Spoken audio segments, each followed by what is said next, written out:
morning and welcome to the Department of State. My name is John Richmond and I am delighted that you all are here for the rollout of this year's Trafficking in Persons report and to honor these 8 TIP heroes.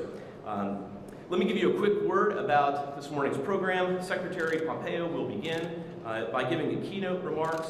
And following that, Secretary Pompeo and Mrs. Trump will honor our 8 heroes who have dedicated their careers to fighting trafficking despite resistance and opposition as they move towards justice. After the presentation of the awards, we'll hear brief remarks from one of this year's TIP heroes, and then I will give a few remarks before you're able to pick up your copy of the Trafficking in Persons report in the Thomas Jefferson room. So without further ado, let me introduce Secretary of State Mike Pompeo.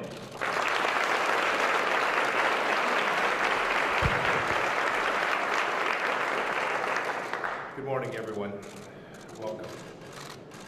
First, I want to welcome all of the human trafficking survivors in attendance here today. You are all heroes. This is a very special morning. You are all standing up to ensure that no one else suffers the abuse that you endured, and we are proud of your commitment and inspired every minute by your courage. Let me also thank Advisor to President Ivanka Trump for joining us here today and for continuing to speak out with absolute moral clarity on the issue of human trafficking. She calls it what it is, modern-day slavery. I'm also honored to welcome members of Congress from both parties if there was ever an issue that was bipartisan and transacts the politics of the moment. Human trafficking is most certainly it. That's also clear from the attendance of all the living former heads of the State Department's Trafficking in Persons Office from the past 2 administrations. Thank you all for being here and welcome. And finally, we're glad to see ambassadors and representatives from around the world who have joined us here today. Human trafficking is indeed a global crisis and it requires a global response. So thank you all for being here and coming to join us this morning. In just a moment, we'll salute those who are leading the fight against human trafficking, our 2019 TIP report heroes. But before we do, I want to speak for just a moment about why the fight to end modern slavery strikes at the very core of our moral responsibility as human beings.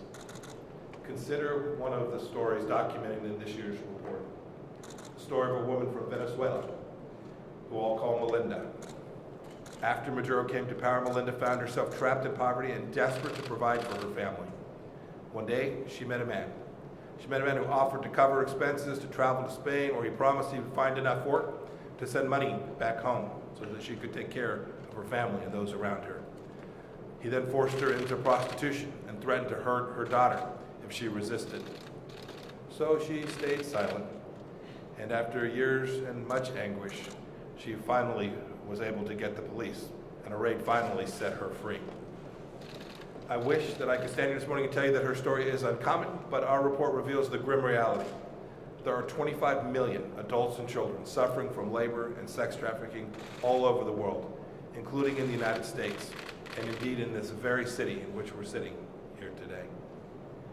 It's a strain. Human trafficking is a stain as well on all of humanity.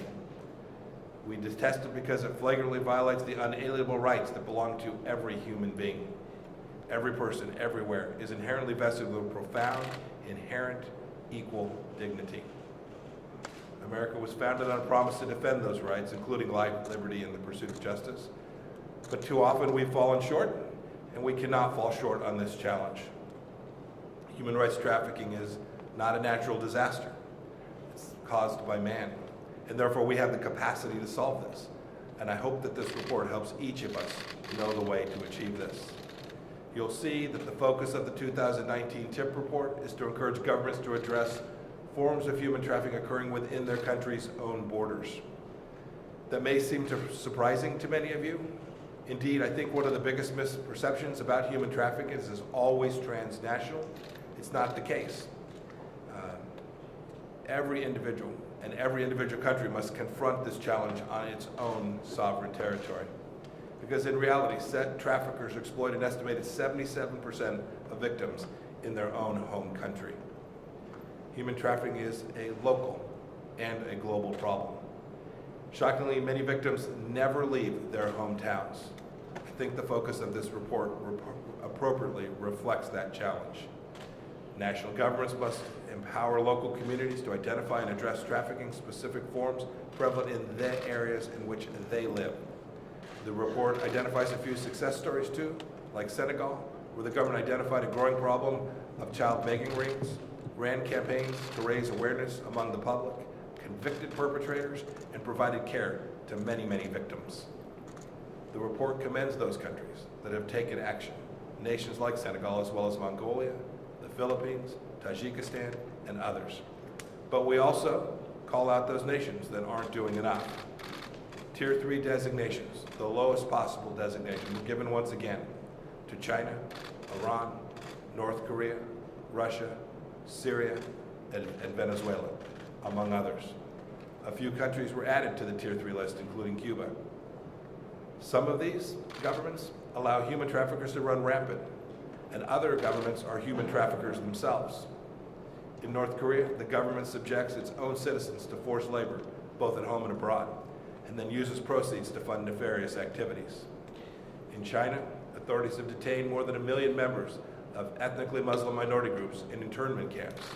Many are forced to produce garments, carpets, cleaning supplies, and other goods for domestic sale. These designations, Tier 1, 2, 3, aren't just words on paper. They carry consequences. Last year, President Trump restricted certain types of assistance to 22 countries that were ranked for Tier 3 in our 2018 TIP report. That action and the message that flows with it is very clear. If you don't stand up to trafficking, America will stand up to you. President Trump has proven this, and he has mobilized our federal government to make human trafficking a true top priority for the United States. This is highly appropriate. Last October, the President hosted and I chaired a meeting of the Interagency Task Force to monitor and combat trafficking in persons. It was the first time that a President had attended a meeting of that task force in its 19 years of existence. The President that day vowed that he would not rest, quote, until we have stamped out the menace of human trafficking once for all. And he instructed every agency to take on that action. Here at State, we're doing our best to answer that call. We engage in year-round activity with our partners in more than 80 countries to support anti-trafficking programs all across the world. Last fall, the department, with important input from survivors, worked to produce a video about the risks of human trafficking and inform visa applicants of their rights. It's on display in the waiting rooms at most of our embassies and consulates all across the world. And one of our greatest contributions to the anti-trafficking movement is the report we're launching today for the 19th year in a row. I want to thank Ambassador Richmond and his team for leading the efforts to produce this year's report and all the dedication that his team has shown. They spent many long hours making sure that it lives up to its reputation. And now that they've completed their work, it's up to the rest of us to ensure that it doesn't just sit on a shelf and collect dust. We must remain steadfast in our twin goals of freedom for every victim and justice for every trafficker. I now have the pleasure of introducing someone who shares an unwavering commitment to those two goals. She has valiantly made this issue a priority for the administration, including by attending this event 3 years running. With that, please join me in welcoming Advisor to the President, Ms. Ivanka Trump, as we present the 2019 TIP Heroes Awards. Thank you all.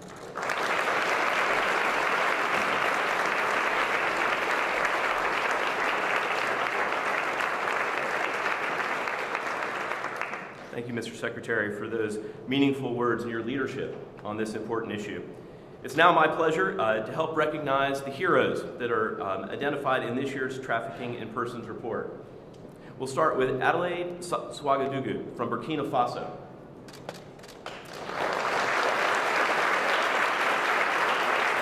In recognition of her decades of leadership to ensure human trafficking survivors receive the best possible care, including securing pro bono legal counsel and designing programs to foster economic stability, and her extraordinary bravery in challenging traditional norms to advocate for the protection of children.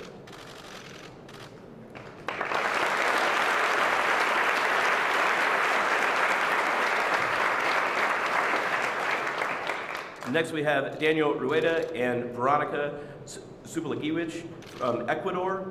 These two heroes from Ecuador, they co-founded an organization to care for trafficking survivors. They operate a shelter and provide personalized and holistic support for hundreds of survivors.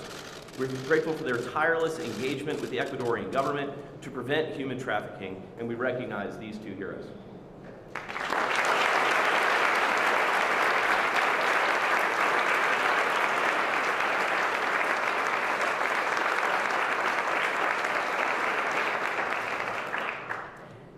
Agnes Decole from Hungary, in recognition of her exceptional contributions to strengthen the capacity of Hungarian government institutions to combat human trafficking and raise public awareness, and for her steadfast efforts in leading the anti-trafficking unit of one of Hungary's premier civil society organizations.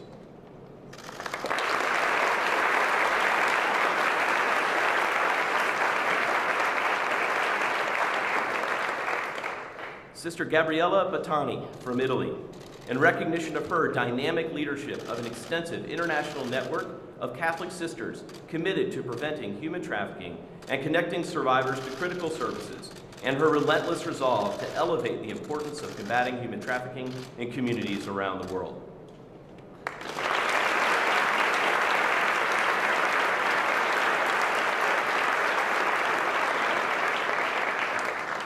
Rosalind Eguibor from Italy, in recognition of her unwavering commitment to forge trusting relationships with survivors throughout their recovery, and her tenacity in drawing from her personal experiences to find creative solutions for helping human trafficking survivors reintegrate into society.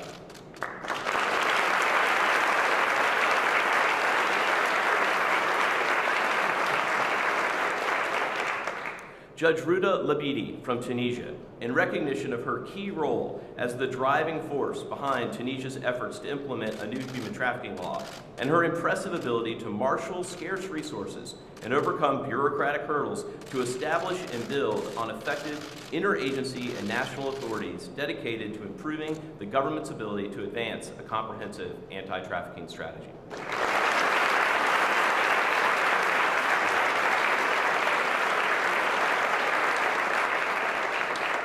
And finally, Camillus Machagura from Zimbabwe, in recognition of his critical role in leading grassroots efforts to empower and increase the resiliency of human trafficking survivors, particularly in rural communities across Zimbabwe, and for his relentless advocacy work to elevate the issue of human trafficking as a policy priority for the government.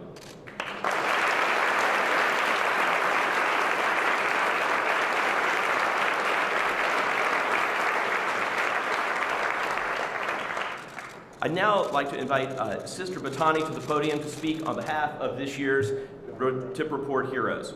And we're grateful to Ambassador Gingrich for her and her team for nominating her and the support of her important work. Sister Batani stands as one of the preeminent influencers around trafficking as she advocates within the Catholic community and leads Talitha Kum. Welcome, Sister Batani.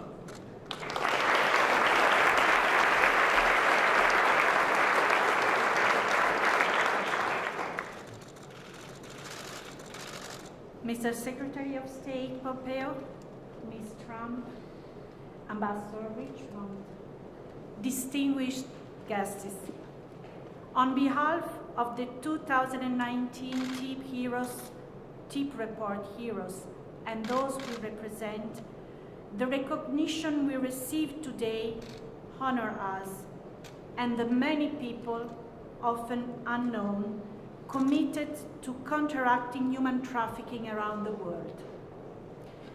The annual nomination by the Department of State has become a powerful symbol of the commitment to combat human trafficking at an international level. Ambassador Richmond, thank you for this significant contribution and our inclusion in the global network of freedom keepers. This is a great responsibility for all of us who are being recognized today. I am here because of the work of Talitha Kum, a global network of women of faith, challenged by the violence and the serious violation of human rights caused by human trafficking and any kind of exploitation around the world. This year is our 10th anniversary. And I would like to thank you, Ambassador Gingrich, the US Ambassador to the Holy See, for the support. With 50 national and regional networks led by sisters, by women, Talitha Kum is active on every continent and in more than 70 countries. The organization is an on-the-ground network whose members are involved in raising awareness, preventing human trafficking, and protecting survivors. These include the management of shelters and the provision of support for their socio-economic rehabilitation and reintegration. It is an initiative that mirrors the great work done by my fellows, TIP Report heroes. And we are learning a lot together. Thank you very much for the work you are doing. Talitha Kum also promotes an annual word of prayer and awareness against human trafficking, which takes place on the 8th of February, and it is supported by Pope Francis. Like the individuals and organizations represented here this morning, we work in dialogue and in collaboration with people of different faith traditions and with people of goodwill. We seek to overcome any kind of ideological, religious, and political differences in anti-trafficking measures and activity, promoting instead a holistic person, survivor, centered approach, listening their realities and respecting the inherent dignity of each person. All of us, being honored today, hope that every person and institution which is committed to combating trafficking in person would address the causes and vulnerabilities that contribute to human trafficking. There are many, but I would like to quote 3. Unequal power structures in our societies, especially regarding women, children, and indigenous people, in terms of their rights and access to services. Inadequate migration policies that leave people vulnerable in an increasingly economic models that exploits human and environmental resources for the profit of a few in contrast with the exploitation of the many. Talitha Kum is an Aramaic expression which means, young girl, I say to you, stand up. This is a call all the heroes make today to courageously raise the bar and our dreams in order to open new pathways towards freedom. This freedom is possible when it is based on a mutually transformative relationship at the personal level between survivors and anti-trafficking activists, and at organizational level, but also at the geopolitical level between countries of origin, transit, and destination. Let us stand up together.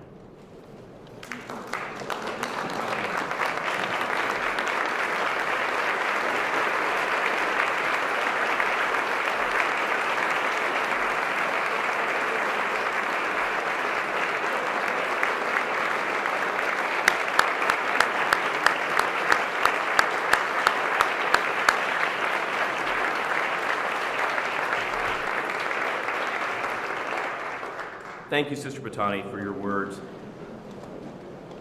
and the way that you inspire us. These heroes can attest that having strong, comprehensive human trafficking laws on the books is an important accomplishment. We can honestly celebrate that the UN Protocol Against Trafficking in Persons is one of the most widely adopted international instruments there is. And now we can also look at every country in the world has some sort of law against trafficking in persons. Indeed, this is a first time in history we have this grand consensus that trafficking is wrong and that we should do something to stop the traffickers that are infringing on individuals' inherent rights to be free. That their crime strikes at the fundamental truth that every person has value. But having laws and protocols alone is not enough.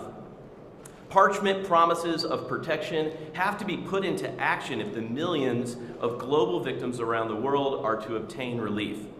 And this is the work of our generation, to build delivery systems of justice that protect victims, that prosecute traffickers, and that prevent this crime by dismantling the systems that make it easier for traffickers to operate.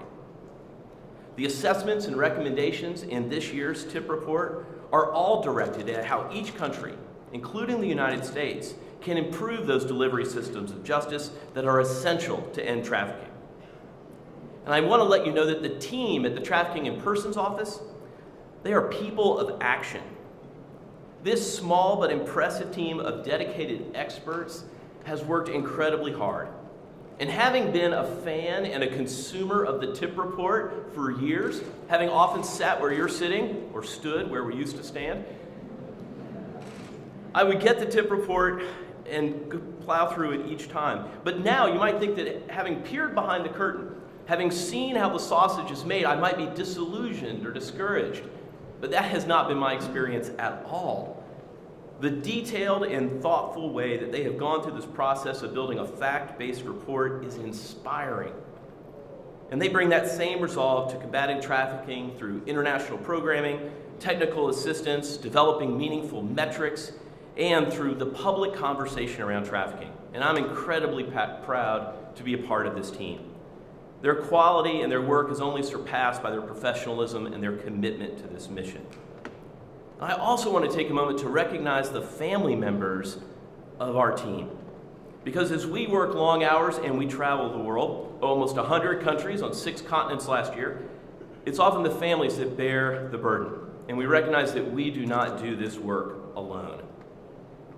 I'm also grateful for our colleagues at embassies around the world and for the bureaus here at home. Together this year, we faced seemingly insurmountable challenges in the production of this year's report, and yet everyone stayed focused on the goal. Our work could not have been possible without the good collaboration and productive conversations within the department and with our interagency partners and with the input from the human trafficking community. This is an issue that transcends our typical political divides. We are all united in this cause. And it is in that spirit that I think it is worth noting, as the Secretary did, that every living former trafficking ambassador is present in this room today. And everything that we're doing has been built on the shoulders of people like Ambassador Nancy Eli Raphael, the first director of this office, Ambassador Mark Lagon, Ambassador Louis Seydabaka, Ambassador Susan Coppage. I am so grateful for your kindness and friendship to me. And I just ask if you would please stand and could we give them a round of applause.